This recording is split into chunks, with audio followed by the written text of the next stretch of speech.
we are going to have 9 to 15% inflation annually for a minimum of 5 years. Now, before you have a stroke and call your broker, deep breath. If we do this, if we pull it off, we will have supply chains that are at home, that employ people on this continent, that serve people on this continent. The supply chains will be simpler, with fewer steps, that are cleaner, you lose less energy, are more highly skilled, are more efficient, and will be largely immune to international shocks. And we will exit that 5-year transition period with the strongest economy that Mexico, Canada, and the United States have ever seen. And we will have 5 years of the fastest growth in the history of all 3 countries. Or we can still have that inflation and after 5 years not have stuff, which means we have more inflation. From my point of view, this is a really easy call. But I'm not the decision maker. That would be you. No pressure. All right. I think we're past that. Politically, I think the United States is mostly done. And if you look at who we've elected since 1989, we've gone with progressively more populist presidents all the way up until Biden. But the economic issue I don't think is sustainable anymore anyway. It was one thing when we did this in 1945, because everyone else in the world was basically wrecked, and our economy was bigger than the rest of the world put together. That's not the world we're in. We've been indirectly subsidizing most of the world for 75 years now. And that has allowed countries who don't have the geography or the access to raw materials or the access to markets to become significant. And the top of that list, of course, is China. So if we could do a share and turn back some time and go back to 2001, there was a moment under George W. Bush when we were trying to basically, this is going to sound a little jaded, but beat Russia and China into shape and say, you know, the Cold War system is over. We're entering a fundamentally new era. We need to renegotiate the terms of globalization. And if you do that, great, we're all in this together. And if you don't, we will bury you. And then 9/11 happened.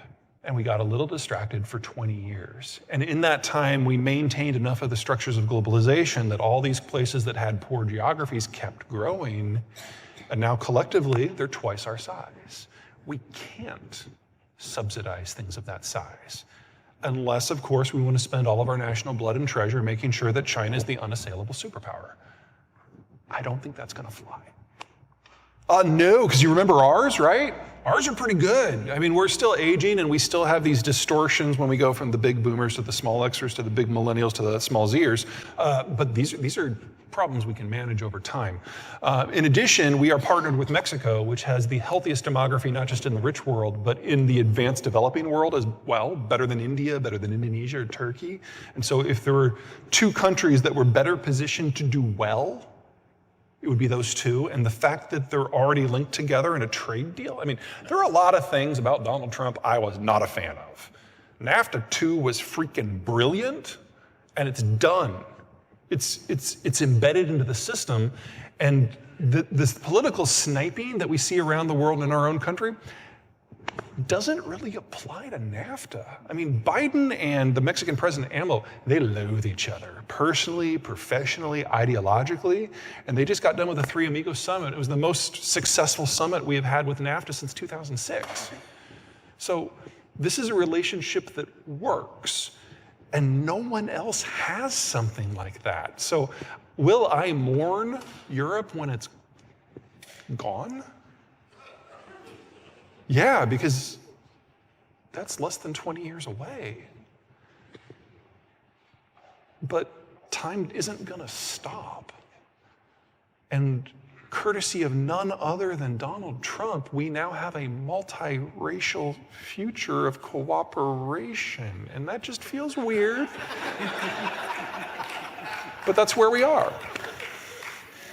Yeah, I mean, France will last longer. France has a demography that's a lot more like ours. So, you know, you can put off going to Paris for a few years, it'll still be there. But if you're going to go to Germany, honestly, you are running out of time. As long as you think of oil and gas as a source of income as opposed to a source of electricity, it's a negative because you're kind of going to get that whole,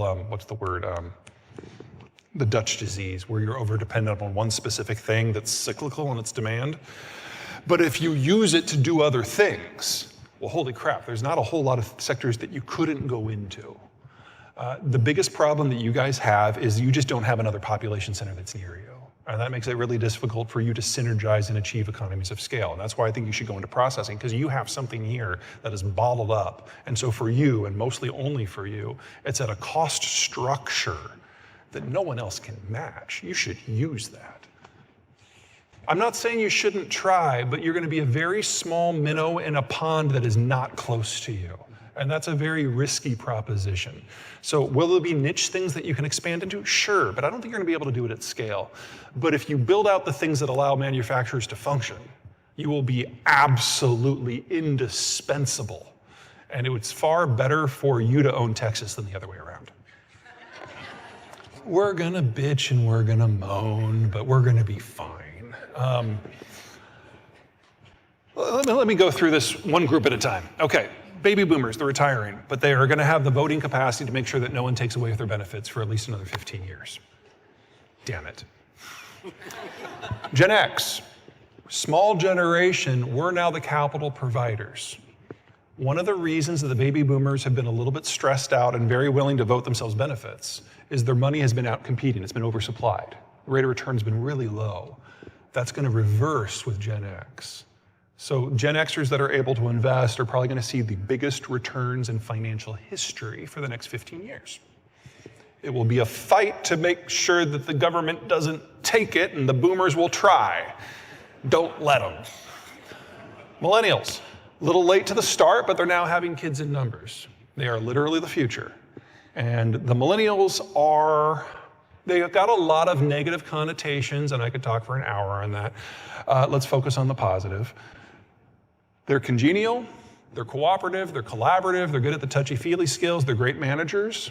They are the people who will not just solve problems, but manage everything, and they've got the personal characteristics necessary to do that at scale. And they're consumers. Then you've got Gen Z, the new kids. Gen Z were not millennials. So, the millennials were raised by the boomers, and they were told that they were special, and we don't keep track of the score at the soccer game, and this gave them very high senses of self, which can be a problem, but this is why they're so open and friendly and cooperative.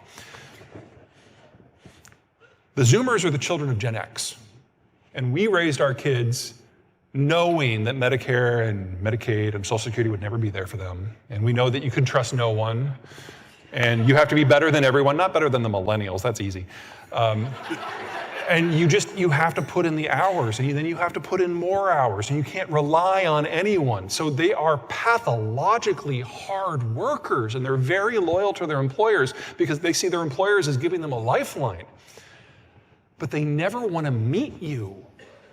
Their dream job is to work in a closet that locks from the inside. So if you need coders, we've got a whole generation ready to go. But if you want anything else, you got to turn to the millennials. This is a cultural mix that can really work. I mean, there are negatives about every generation, there are positives about every generation, but at the age bracket we're in right now, we're going to have a highly productive financial sector. We're going to have rock bottom prices for IT because of the Zoomers. And in the middle, managing all the details, you've got people who actually like to be in the same room together. This works. Everywhere else, the boomers are leaving and there's no one else to pick up the baton.